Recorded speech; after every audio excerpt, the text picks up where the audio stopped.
Ça peut tout changer dans la vie de quelqu'un. Eux, ça peut leur aider justement dans leur cheminement personnel. C'est juste incroyable, genre c'est un game changer. Bon, en tout cas, moi en France, je rencontrais pas beaucoup de personnes qui étaient dans ce domaine. Depuis des siècles, on l'utilise en Inde pour justement guérir les gens. Il faut toujours faire attention et c'est une alerte que ton corps te parle. On peut juste décider de porter sa voix et c'est ce qu'on est en train de faire aujourd'hui, donc j'adore.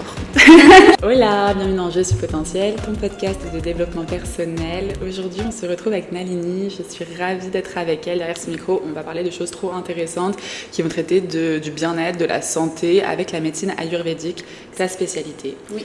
Donc je te laisse te présenter, nous en dire un peu plus sur ce que tu fais. Donc déjà, merci de me laisser participer à ce podcast, c'est vraiment un honneur pour moi. J'ai fait une très belle rencontre il y a quelques semaines et je suis vraiment contente de pouvoir partager ça avec toi et justement avec ton audience.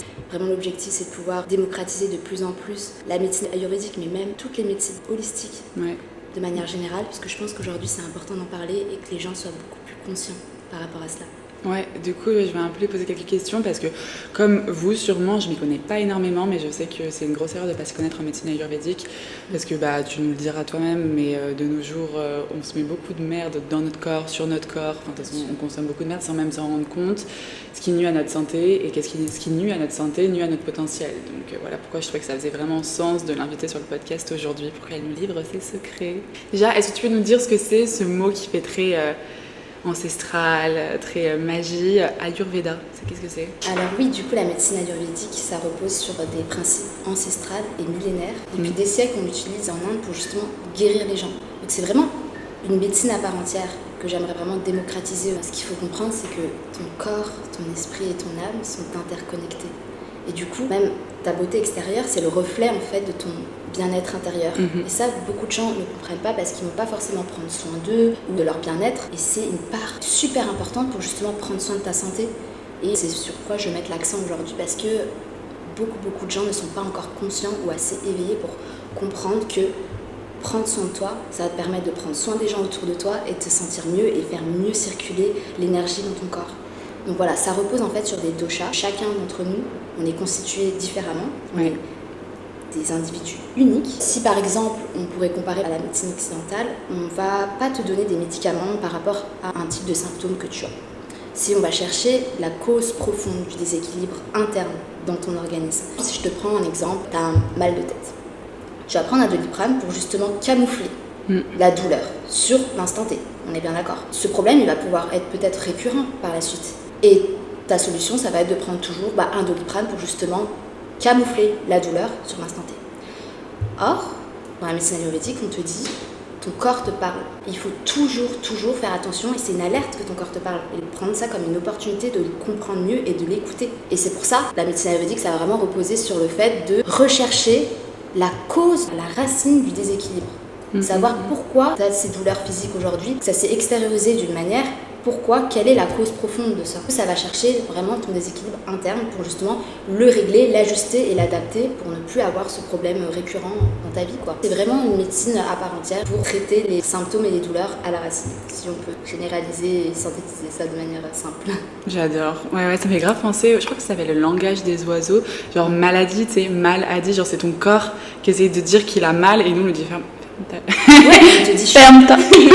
Vraiment, alors que il essaie de communiquer avec toi, genre il va sûrement essayer de te faire passer les choses par pensée, genre et après en te générant du stress, enfin voilà, ton corps il communique avec toi, tu sens que ton cœur il est serré ou t'as mal au ventre et parfois ça peut être vraiment sous forme de maladie ou alors comme tu disais peut-être migraine récurrente, enfin des choses qui viennent régulièrement dans ta vie pour t'alerter en fait. Et après c'est à notre rôle à nous de s'écouter parce que d'abord si tu veux il y a une information qui vient te bousculer, si t'écoutes pas quand on te bouscule, bam tu te prends une gifle, donc ça veut dire que t'as un signe level au-dessus, si t'écoutes pas la gifle tu te fais rouler dessus par un camion. Bon voilà, j'ai un peu inventé mes petites métaphores mais je pense que vous avez capté un peu le projet.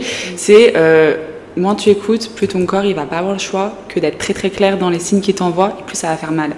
C'est exactement ça, tu as bien synthétisé la chose. Et c'est pour ça qu'en fait, il y a aussi cette part et cette dimension spirituelle aussi dans la médecine ayurvédique et dans toutes les médecines holistiques, les médecines alternatives. C'est que plus tu es aligné avec toi-même, plus tu te comprends et tu satisfais entre guillemets tes besoins, tu vas forcément éloigner tous ces déséquilibres, éviter que toutes ces maladies se provoquent. Ça. Et toi, c'est quoi ton histoire avec la médecine ayurvédique? Qu'est-ce qui fait que tu t'es tournée vers ce domaine-là?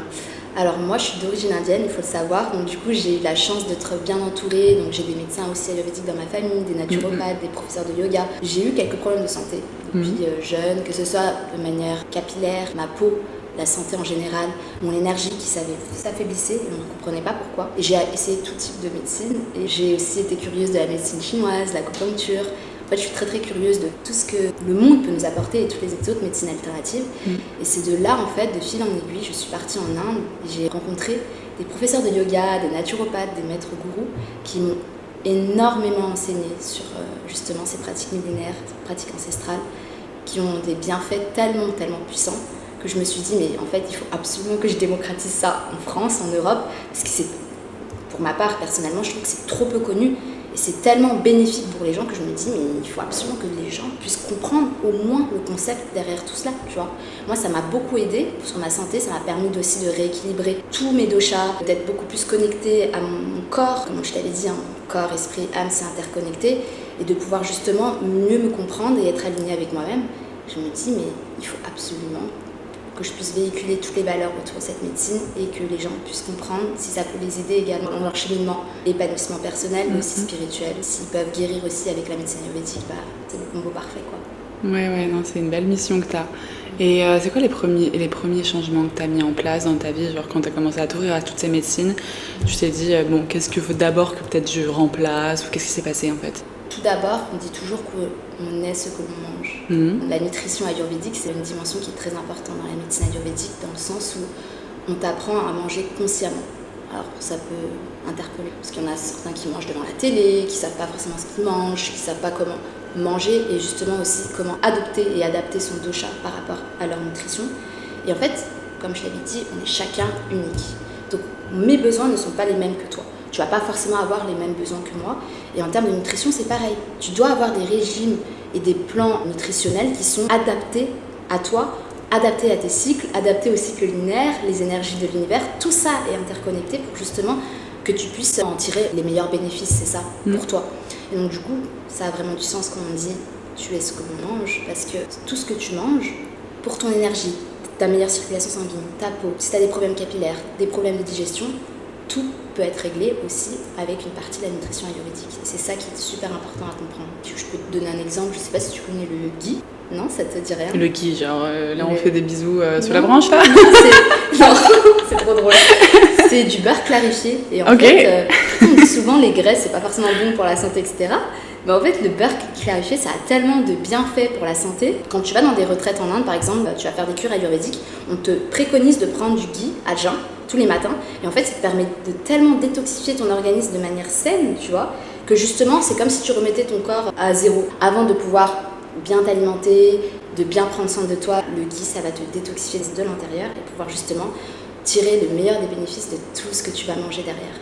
Et c'est trop fou parce que je ne le savais pas encore. Et maintenant, je l'incorpore dans mon quotidien et je vois réellement la différence. Donc en fait, c'est plus des routines que j'ai incorporées, tu vois, que j'ai adaptées, qui m'ont fait vraiment une transformation holistique, si je puis dire, tu vois.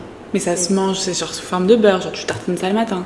Ouais, c'est du beurre, mais c'est des bonnes graisses. Comme l'huile d'olive, l'huile de coco, c'est bon. Il en faut pour ton corps. Bah, c'est pareil, le ghee, c'est du beurre clarifié et c'est super bon pour ta santé. Ça peut même débloquer aussi des énergies, ajuster tes déséquilibres. T'as d'autres aliments secrets comme ça qu'on ferait bien incorporer dans nos routines? Ouais, bien sûr. L'ashwagandha, maintenant, ça le connaît de plus en plus. L'ashwagandha, c'est pour toutes les personnes, par exemple, qui souffrent de stress, d'anxiété, d'insomnie. Eh bien, en fait, c'est une plante adaptogène qui est originaire de l'Inde. C'est vraiment connu aussi des sportifs parce que ça permet d'augmenter la masse musculaire au lieu de prendre parfois des poudres protéinées, hyperprotéinées. Ça, c'est une poudre végétale qui est très riche en protéines, qui t'apporte nutriments, protéines, vitamines, minéraux, antioxydants, tout ce dont ton corps a besoin pour apporter tous les nutriments essentiels pour le bon fonctionnement. Donc ça, c'est cool parce que je vois que même dans le bien-être de la santé, même les athlètes, etc., commencent à en prendre et on commence à comprendre ce que c'est. Et tous les bienfaits derrière, c'est totalement naturel. Ça te permet de mieux t'endormir le soir, de ne plus avoir d'insomnie, de mieux récupérer. J'ai tellement de personnes autour de moi qui m'ont dit « mais l'ashwagandha, ça m'a tellement changé la vie ». À ce moment-là, j'étais là « mais waouh, c'est tellement puissant ». Et le moringa, c'est quelque chose aussi, peut-être tu as entendu parler, le moringa? Non, ça ne te dit rien? Non. Pareil, c'est une plante puissante qui pousse en Inde. Les hommes ont beaucoup d'alopécie. Ouais. Ou certaines qui perdent la densité capillaire, qui ont une chute de cheveux très très intense en fonction des saisons. Et en fait, le moringa, ça va pallier à ça, ça va te renforcer tes follicules pileux à la racine. On dit toujours des cheveux sains sur un cuir chevelu sain. Donc du coup, ça a du sens. Toi, de ton côté, ça a l'air de bien se passer. Du coup, j'ai beaucoup appris, c'est grâce au médecin ayurvédique, puisque justement, quand tu as les bonnes routines, que tu comprends comment tu fonctionnes, tu te donnes les meilleurs aliments, les meilleurs cuirs ayurvédiques pour toi, pour justement ton organisme fonctionne bien et que les cheveux et une peau en pleine santé, quoi. Oui, pour ceux qui ne voient pas le podcast vidéo et qui sont en train d'écouter, elle a des cheveux magnifiques. Mettez la vidéo, vous ratez quelque chose. C'est trop gentil. Et du coup, le moringa, c'est ça, c'est très très riche en vitamines, minéraux, protéines pour renforcer tes follicules pileux et ça va augmenter ta densité capillaire, mais de manière saine. Avoir des routines simples par la suite, par exemple les poudres ayurvédiques, je pense que tu connais les poudres ayurvédiques. C'est ce que tu vends. C'est pas ce que tu proposes. Il y a des compléments alimentaires et les poudres ayurvédiques, c'est pour les soins externes. C'est bien de faire des soins externes, mais t'as beau faire tous les soins externes, si tu détoxifies pas de l'intérieur, si tu prends pas les bons aliments à l'intérieur, ça va pas fonctionner. Comme on dit, c'est un peu le 80-20, tu vois. C'est 80 ton alimentation, quels sont les nutriments que tu apportes à ton organisme, et 20% c'est l'extérieur, c'est vraiment comment tu prends soin de toi de manière externe. C'est vrai que souvent, moi je vois, j'ai jamais trop investi des milliers de cents dans ma beauté. Ouais. Je suis pour less is more. Vraiment, okay. genre, j'essaie de pas trop en faire, vraiment strict minimum, parce que je suis pas dans cette team qui veut surconsommer et m'étouffer sous plein de trucs. Mais bref, j'ai toujours vu beaucoup de mes amis dépenser vraiment des milliers de cents dans leur beauté, mais pas dans leur beauté à partir de l'intérieur, mais vraiment genre dans les crèmes et même ou alors dans le camouflage. Et là, c'est un peu le même système que ce qu'on me disait pour le mal de tête. C'est par exemple, si tu as une peau de merde et que tu essayes de mettre ça sous plein de fond de teint, t'es pas en train de régler ton problème à la racine. Au lieu de prendre soin de ta santé pour avoir une belle peau, non, tu mets des milliers de cents dans des fonds de teint les plus qualitatifs. Donc c'est un peu comme t'as mal au crâne, tu prends un Doliprane pour cacher. Belle comparaison, ce que tu dis, parce que c'est exactement la même chose. On est dans une société où aujourd'hui, on va préférer mettre des extensions, on va préférer mettre du maquillage pour camoufler sur l'instant T, mais tu n'es pas en train de résoudre le problème à la source. Tu es en train d'encore plus, tu laisses même pas ta peau respirer, t'imagines. Et c'est plus simple, bien sûr, c'est plus simple de faire ça parce que tu camoufles. Alors que oui, ça prend du temps, oui, il faut des connaissances, oui, il faut quand même avoir un certain apprentissage. Mais après, t'es tellement contente parce que tu peux sortir, t'as pas besoin de te maquiller et tu sais que ta peau elle est en pleine santé et ça n'a pas de prix. Enfin, pour moi, je suis totalement d'accord avec ce que tu dis parce que pour moi, j'ai toujours prôné le naturel parce que je me dis que la nature t'apporte tout. On a tellement des routines simples et naturelles et je pense qu'aujourd'hui, on est vraiment dans une société de consommation où on va toujours plus consommer. Parfois, c'est ce qui est dommage, c'est que t'as beaucoup de conservateurs, t'as beaucoup de sulfates, t'as des choses qui sont nocives pour ta santé et pour ta peau. Et j'aimerais aussi en venir aussi pour, par exemple, les savons. Dis-nous tout. En vrai, tu peux balancer, je pense que, parce que ça se trouve, c'est des savons que certains qui écoutent ce podcast ont dans leur salle de bain et ils méritent de savoir s'il faut les dégager, clairement. Ok, alors j'ai en tête la marque Dove. Aujourd'hui, on le vulgarise, c'est-à-dire que c'est vendu partout, dans les supermarchés, grandes surfaces, etc. C'est un produit que tu utilises au quotidien. On est d'accord ? Alors qu'aujourd'hui, c'est pas forcément adapté à tout le monde. Ça va provoquer des brûlures, des irritations, des peaux sensibles. On se demande pourquoi, on se questionne là-dessus.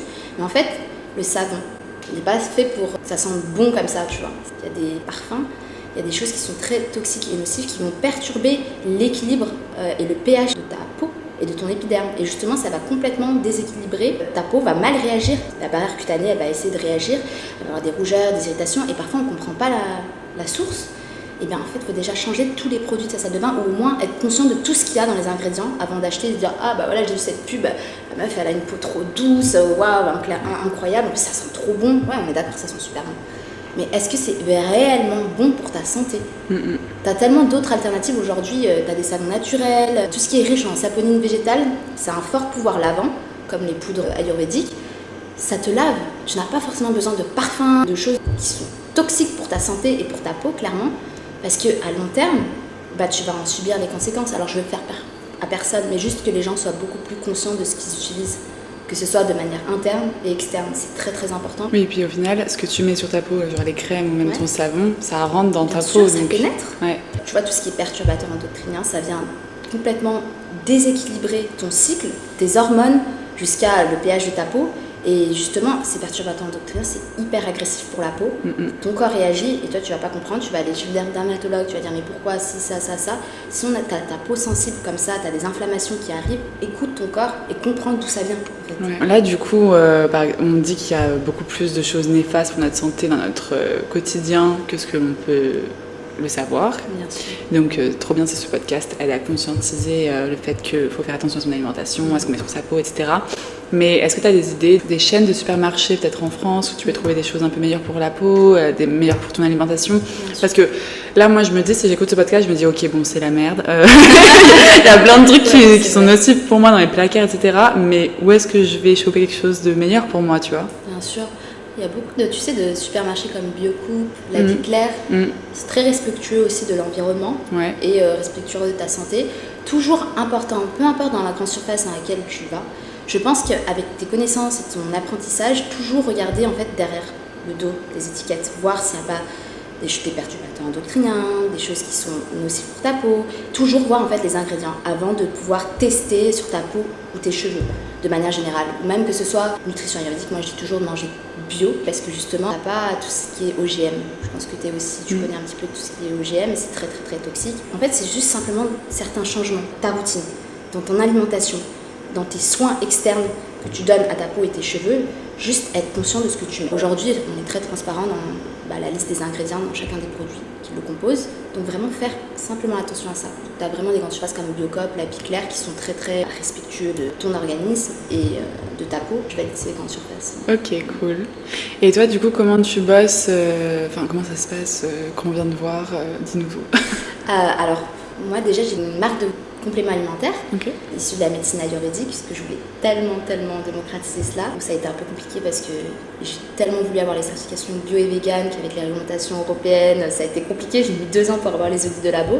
Mais c'est bien parce que ça montre quand même que le marché français, c'est très porté sur la protection du consommateur, ce qui est très bien. Surtout des choses que tu ingères, comme les compléments alimentaires. Donc c'est une bonne chose. Donc, du coup, j'ai décidé de collaborer avec des pharmacies, parce que maintenant, les pharmacies aussi, je trouve qu'il y en a certains qui sont très, très dans une approche naturelle, holistique, et c'est beau à voir ça. Et j'ai un store online, un site e-commerce, où justement, je vends ses propres compléments alimentaires et ses poudres ayurvédiques pour les cheveux, pour la peau, pour ta digestion, si tu as des problèmes de digestion aussi, pour justement rééquilibrer ta flore intestinale de manière naturelle.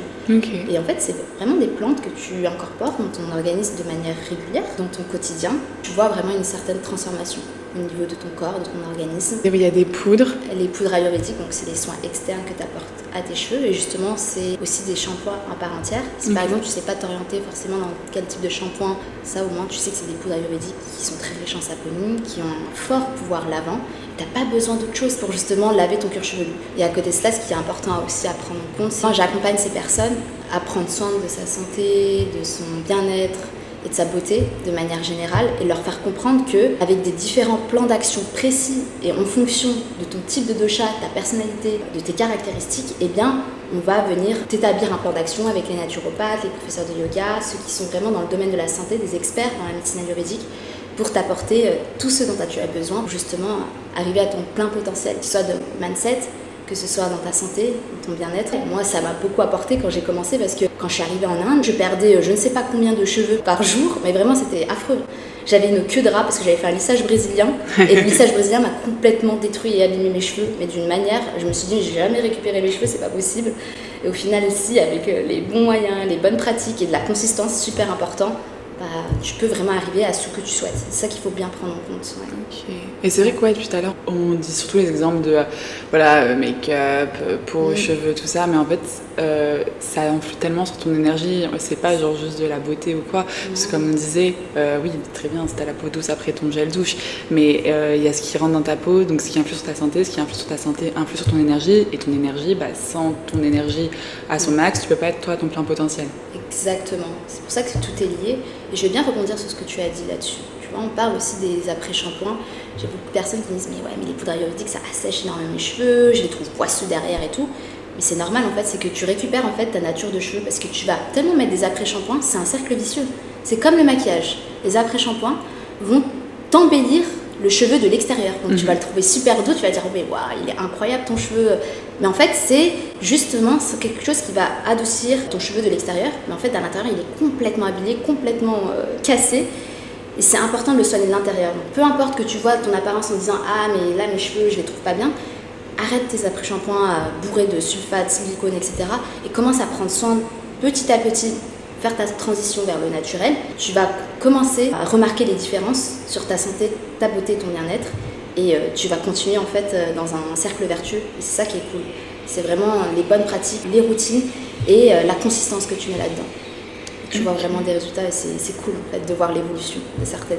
Ouais, c'est de la patience comme souvent, hein. Consistance, patience, discipline, tout ça, les petites formules magiques. Et pour ce qui est de l'énergie, genre qu'est-ce que tu conseillerais pour être énergique, peut-être pour même avoir un bon sommeil, pour avoir moins de stress. Genre, je sais qu'il y a beaucoup d'entrepreneurs qui nous écoutent et que ça c'est vraiment un vrai sujet, stress, sommeil, énergie. Qu'est-ce que tu conseillerais? En tout premier lieu, la méditation. Nous, on parle dans le yoga, qui fait aussi sens dans tout ce qui est médecine ayurvédique. Ça s'appelle le pranayama. Qu'est-ce que c'est le pranayama? C'est en fait des techniques de respiration. Et pourquoi c'est aussi important? C'est que, par exemple, ça s'appelle le Nadi Sharya, c'est une technique de respiration alternée. Donc, je montre.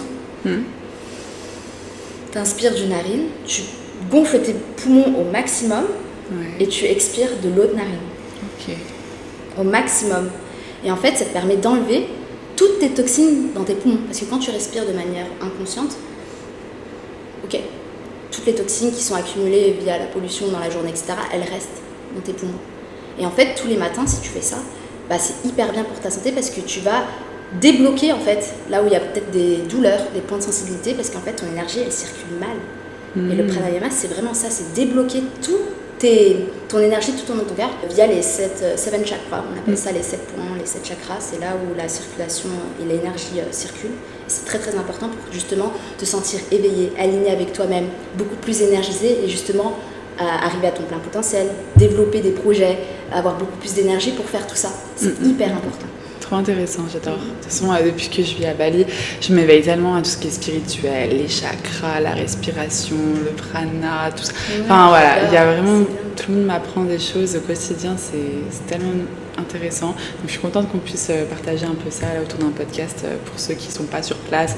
C'est vrai que, en tout cas, moi en France, je ne rencontrais pas beaucoup de personnes qui étaient dans ce domaine bien-être, santé, spiritualité, et vraiment des clés importantes pour que tu puisses être aligné avec toi-même et être à ton plein potentiel, pouvoir vraiment croquer la vie à pleines dents. Ça passe aussi par une bonne énergie et une bonne connaissance de soi. Je suis totalement d'accord. Donc la santé. Je suis tellement d'accord avec ce que tu dis. Moi, ce que j'ai adoré à Bali et c'est pourquoi j'ai décidé de vivre ici, c'est qu'on rencontre des personnes qui nous apportent tellement, qui nous inspirent comme toi. Je trouve ça incroyable ce que tu fais, c'est-à-dire de véhiculer ça autour d'un podcast, de faire connaître au plus grand nombre, d'éveiller les personnes. Si eux, ça peut leur aider justement dans leur cheminement personnel, c'est juste incroyable. Genre, c'est un game changer. C'est tout ce qu'on veut, tu vois. Je disais hier, parce que hier, je parlais de comment incarner sa lumière autour d'un talk avec d'autres femmes à Bali. C'est cet effet miroir, tu vois, genre... On en a parlé hier, aujourd'hui on est sur le podcast et puis ce qu'on dit aujourd'hui ça va refléter sur ce que les gens pensent parce qu'ils vont se dire oh là là mais attends moi j'aime trop ça me parle, cette méthode, enfin peu importe, ça peut être juste un mot mais ça peut tout changer dans la vie de quelqu'un. Bien sûr. Il faut juste décider de porter sa voix et c'est ce qu'on est en train de faire aujourd'hui, donc j'adore. Du coup là pour les personnes qui ont envie d'en savoir plus sur le sujet, est-ce que tu pourrais partager ton Instagram, peut-être ton site internet, le nom de ta marque, bien sûr, tout ça, bien sûr. où est-ce qu'on peut retrouver? Alors ma marque c'est nalicare.com, on mettra le lien juste en dessous de la vidéo. Par rapport à mon Instagram, vous pouvez me voir sur Nalicare et Nalini LPN qui est ma page personnelle. Et voilà, je véhicule beaucoup de choses par rapport à ça. Si ça peut apporter de la valeur pour les personnes, je vous invite justement à vous abonner, de suivre au quotidien tous les conseils que je peux recommander sur votre bien-être, votre routine, comment prendre mieux soin de soi, comment prendre soin de son énergie. Toutes ces choses qui sont vraiment, je pense, fondamentales aujourd'hui. Et si on peut aider le maximum de personnes, c'est avec plaisir. Ouais, c'est vraiment ça, le bien-être, la santé, l'aide aux autres, c'est quelque chose sur quoi on se retrouve toutes les deux. Ouais. En tout cas, c'était un plaisir de t'avoir sur Je suis potentielle aujourd'hui. Merci beaucoup. Merci à toi. Ouais, c'était génial de t'avoir derrière le micro. Merci pour tout ce que tu partages. Et si ça vous a plu comme épisode, n'hésitez pas à laisser un petit like, un commentaire, mettre 5 étoiles sur les plateformes d'écoute ou encore le partager. Ça aiderait à faire passer toujours ces messages qu'on se donne le temps et la peine de transmettre, donc ce serait vraiment une vraie reconnaissance pour notre travail. Voilà, je vous fais des gros bisous et je vous dis à la semaine prochaine pour un nouvel épisode.